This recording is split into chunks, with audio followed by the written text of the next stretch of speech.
Olá pessoal, hoje eu vou mostrar para vocês nesse vídeo como está escolhendo o hardware correto para se montar um Hackintosh. Um dos fatores de maiores sucessos para a construção de um Hackintosh 100% funcional é que o hardware seja compatível com o OS 10. Para isso, vamos utilizar aqui o site do Tony Mac. Então vocês vão abrir o site do Tony Mac x86 e vão vir aqui na opção Buyer's Guide. Mensalmente, o Tony Mac atualiza essa seção com diferentes hardwares que são compatíveis com o OS 10.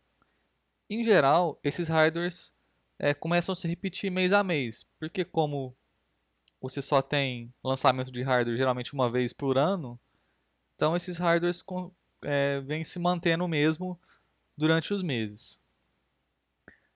Eu vou mostrar aqui para vocês em destaque a opção desse mês, do mês de fevereiro, que é quando eu estou gravando o vídeo aqui. O que que acontece, pessoal? Aqui o Tony Mac ele reúne hardwares que foram testados pela equipe do site e esses hardwares eles se mostraram compatíveis com o S10 e exigem um mínimo de modificação tanto de cache quanto de arquivo de sistema para funcionar. Em geral, eles vão funcionar no caso das placas-mães, né, eles vão funcionar sem nenhum tipo de DSDT, porque são todas placas-mães atuais do tipo UEFI, que já é suportada pelo OS 10. Então, ele traz aqui para a gente uma tabela de conteúdo, onde ele divide os vários tipos de construção de Hackintosh que eles oferecem. Então, primeiro eles montam alguns kits, que eles chamam de Custom Mac. Então tem o Custom Mac Mini, o Mini Deluxe, o Custom Mac, o Budget, que é uma construção mais barata, e o Custom Mac Pro, que equivaleria mais ou menos ao Mac Pro, e o Custom Mac com o socket 2011, eu vou falar mais para frente dele, e ele também dá os hardwares separados, então tem placa-mãe, CPU, cooler, placa de vídeo, memória, etc. Então vou passar por cada uma dessas opções aqui, mostrando para vocês o que vocês podem escolher de hardware para montar um Hackintosh funcional. Então eles começam com o Custom Mac Mini, que equivaleria mais ou menos ao Mac Mini da Apple, né? Todo todo o Custom Mac deles vai seguir essa mesma lógica aqui, de ter uma tabela contendo os hardwares. Então temos aqui placa-mãe, CPU, cooler, RAM, os drives e etc. Aqui eles vão fornecer para a gente o modelo de cada hardware da linha. E aqui do lado eles oferecem os links para você estar comprando esse hardware. No caso, eles só oferecem links de fora do Brasil, não tem nenhum link brasileiro. Então, ou você importa, ou você compra aqui no Brasil, sendo que aqui sempre vai ser um preço mais elevado, infelizmente. Aqui eles vão o Mac Mini, como ele é um computador pequeno, eles vão oferecer aqui uma placa Mini TX. Então são as menores placas que tem, tirando os computadores, aqueles computadores bem pequenininhos. Então as Mini TX são as menores placas que você vai encontrar para montar um desktop. Eles vão oferecer aqui sempre modelos da placa da fabricante Gigabyte, porque a Gigabyte são as placas que mais oferecem compatibilidade com o OS 10. É importante, pessoal, a gente sempre ler esse começo aqui que eles oferecem, porque aqui vem informações falando sobre o conjunto de hardware que eles estão oferecendo. Aqui, por exemplo, eles falam que essa placa-mãe ela inclui Wi-Fi e Bluetooth, mas apenas o Bluetooth vai estar disponível no OS 10. Então, se você quiser usar a placa de wireless, você vai ter que adquirir uma placa separado. A placa que vem embutido na placa-mãe não vai funcionar, somente o Bluetooth que irá funcionar. Então é importante ler sempre essa descrição aqui, que eles colocam se alguma peça desse kit tem alguma limitação quanto à construção do Hackintosh. Então passamos aqui para a segunda opção, tem o Custom Mac Mini Deluxe, que é basicamente o Mini com algumas modificações. Em geral, pessoal, eles vão sempre falar aqui qual que é a placa-mãe, eles vão dar várias opções de CPU que casam com essa placa-mãe. Então aqui no caso eles oferecem um i3, um i5 e um i7. Aí você vai escolher de acordo com as suas necessidades. Se você não precisar de muito processamento, você vai escolher um i3 e assim por diante. Aqui eles oferecem opções de memória 8 ou 16 GB. Em geral, pessoal, a memória RAM não influencia em nada em termos de compatibilidade. Então você pode escolher qualquer memória RAM que a sua placa-mãe suporte, que isso não vai influenciar em nada no Hackintosh, em termos de compatibilidade. A peça mais fundamental assim, para o funcionamento é realmente a placa-mãe, porque nela estão todos os componentes integrados e não tem como você trocar, porque já vem soldado na própria placa. Eles sempre oferecem discos o SSD como a primeira opção para você instalar o sistema operacional e sempre um HD para você instalar, colocar os seus arquivos e etc. Aqui eles estão oferecendo uma fonte de 500 watts da Corsair, uma fonte modular, que por sinal eu possuo essa fonte no meu Hackintosh, é uma excelente fonte. O fato dela ser modular ajuda também que você não precisa colocar todos os cabos nela, então você coloca só os cabos que você for utilizar. Isso ajuda a organizar internamente o gabinete. Então sobra mais espaço para ventilar. É bem interessante se vocês puderem adquirir uma fonte modular. Aqui eles oferecem um gabinete da Bitfenix, como é um caso de um Mini, né? Então eles estão oferecendo aqui um Mini ITX. Eu tenho aqui no meu Hackintosh um gabinete da Bitfenix, só que o meu é um gabinete, não é Mini ITX, é um gabinete normal para desktop. A minha placa é ATX, então ela é grande, então eu preciso de um gabinete grande. A qualidade dos cases da Bitfenix são realmente muito bons, pessoal. Eu comprei o meu faz acho que um ano mais ou menos. É realmente muito bom a construção. A parte que você coloca os drives é tudo tool free, então você não precisa de chaves para estar colocando o HD, o SSD, que no caso foi bem tranquilo de instalar. Então, realmente a Bitfenix é uma excelente marca para cases. E por último aqui, eles oferecem uma placa de vídeo e aqui eles marcam que é opcional. Por quê, pessoal? Porque todos os processadores que eles estão oferecendo aqui nesse kit, eles já possuem a placa integrada da Intel. A placa da série HD, se não me engano, essa aqui são HD 4600. Esse guia de fevereiro, ele já está todo baseado na nova família de processadores da Intel, que é a família Haswell. Então, esses processadores já integram o gráfico, né, assim como os anteriores da família SandBridge e da Ivy Bridge. E então aqui você vai precisar de uma placa de vídeo somente se você tiver necessidade de um grande processamento de vídeo. No caso, como esses Mac Mini são voltados mais para serviços não tão pesados, ou você vai montar um Media Center, ou você vai fazer edição de fotos com ele, nada como edição de vídeo ou algo que demande mais processamento de vídeo. Então, aqui não se faz necessário, não se faz obrigatório a aquisição de uma placa off-board. Você pode muito bem trabalhar com a sua placa on-board. Pessoalmente, eu uso aqui no meu um SandBridge i5, que tem a HD 3000, e eu consigo fazer tudo no meu Hackintosh com ela. E como eu falei, eu não sou, tipo assim, eu não trabalho com grande processamento de vídeo. Os vídeos que eu trabalho são coisas mais simples, mas eu consigo tranquilamente rodar o Premiere nela ou o Final Cut 10 sem problema nenhum. No caso aqui, você vai precisar mais da GeForce, por exemplo, se você usa o Adobe Premiere da Adobe, né? Você pode ativar os núcleos CUDA que vem nele, então ele vai ajudar a renderização ser mais rápida. Fora isso, a parte de edição não vai te dar muito ganho assim não. Se você for editar aí na parte de na parte da edição, se você for usar o gráfico interno, você vai se sair bem.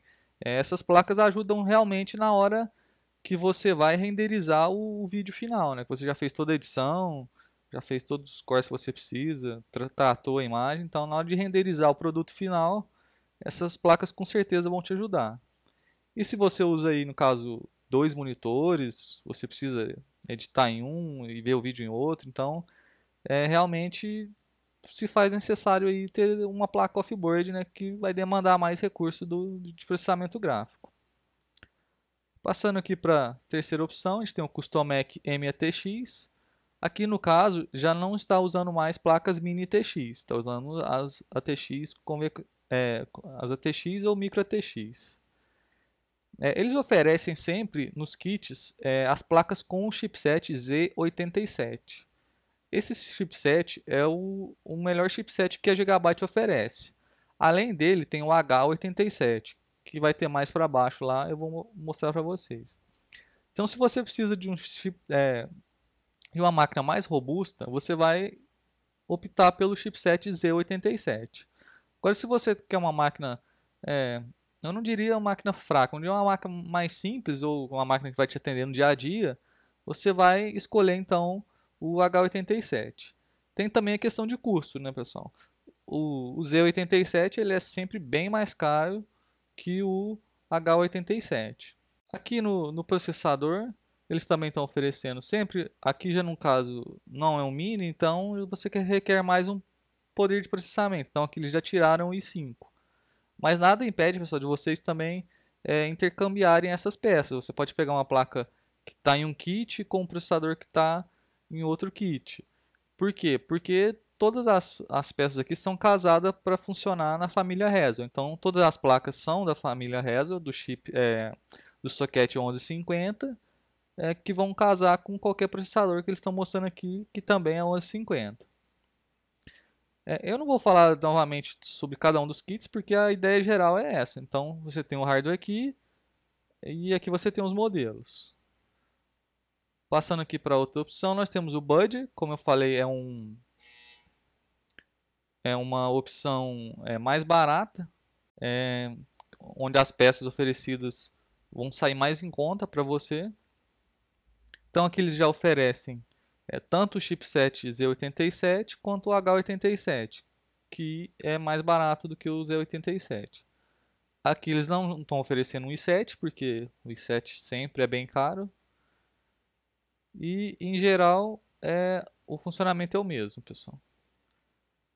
Passando para o próximo modelo, tem o Custom Mac Pro, que vai equivaler mais ou menos a um Mac Pro. Também não foge do funcionamento é o mesmo, tem o hardware e os modelos. O que muda, por exemplo, aqui eu estou colocando uma placa, uma GTX 700-600. Aí aqui eles aumentaram, por exemplo, a fonte. Lá em cima usava uma de 500, aqui está usando uma de 650. Aqui mudou o case. Mas aí, pessoal, isso aí vocês vão escolher de acordo com o que vocês precisarem.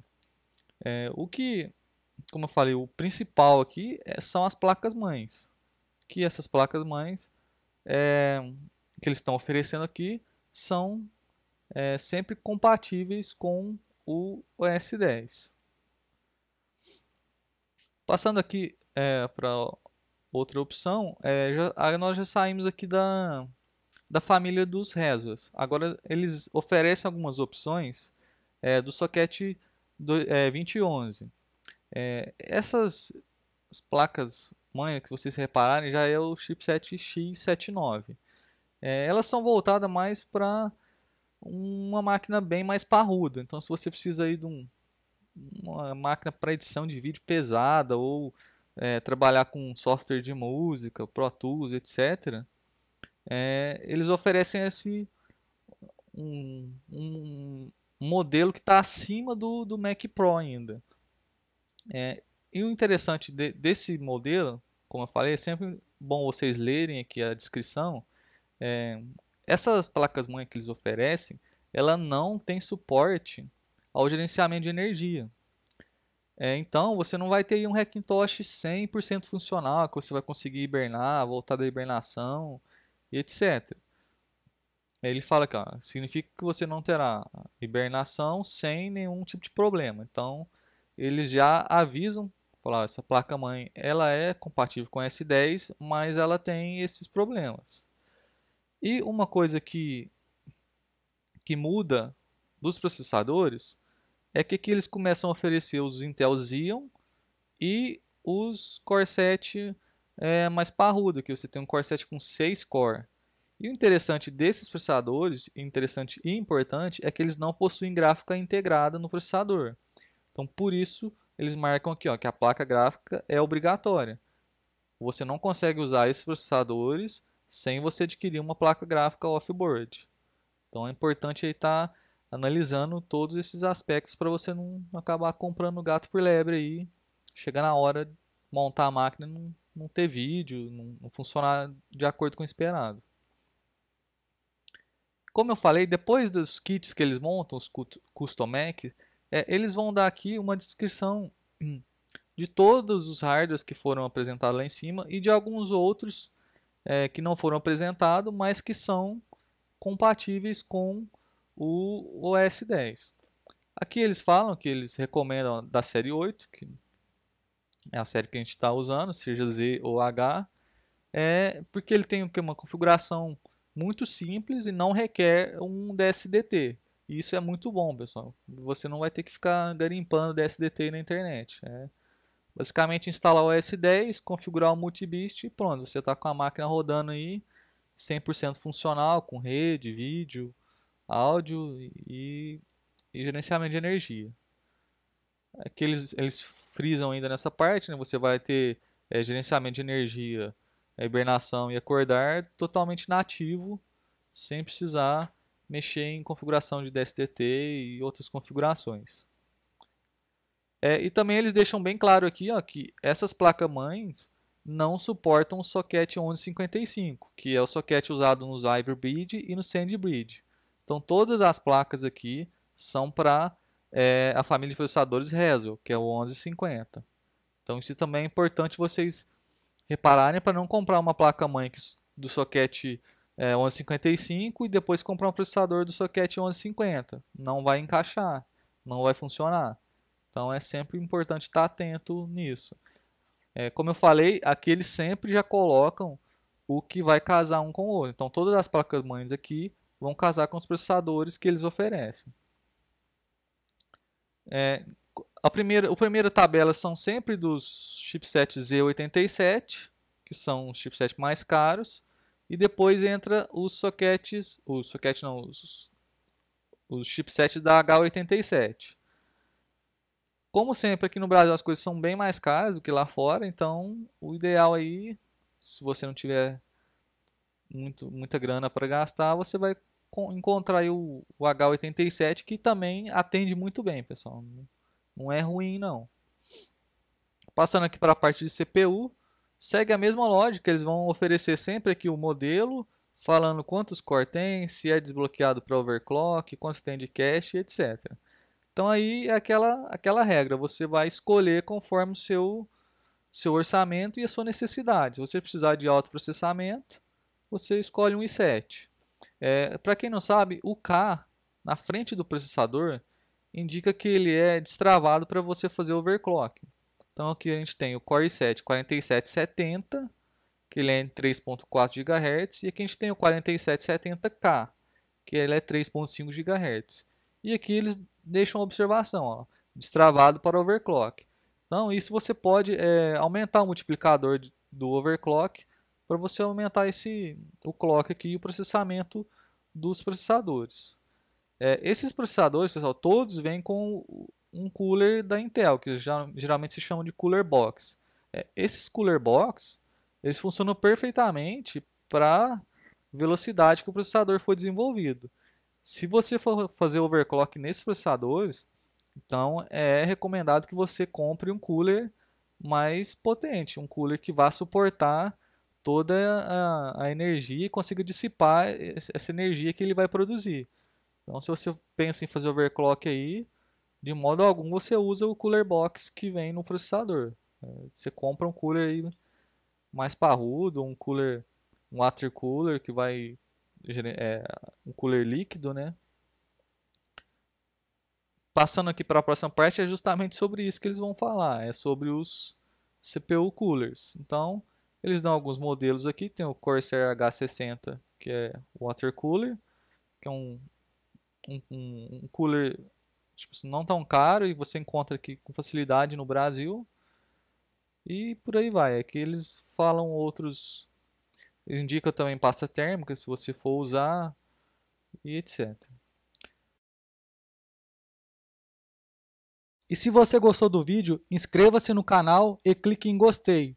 Também não deixe de dar sua opinião nos comentários.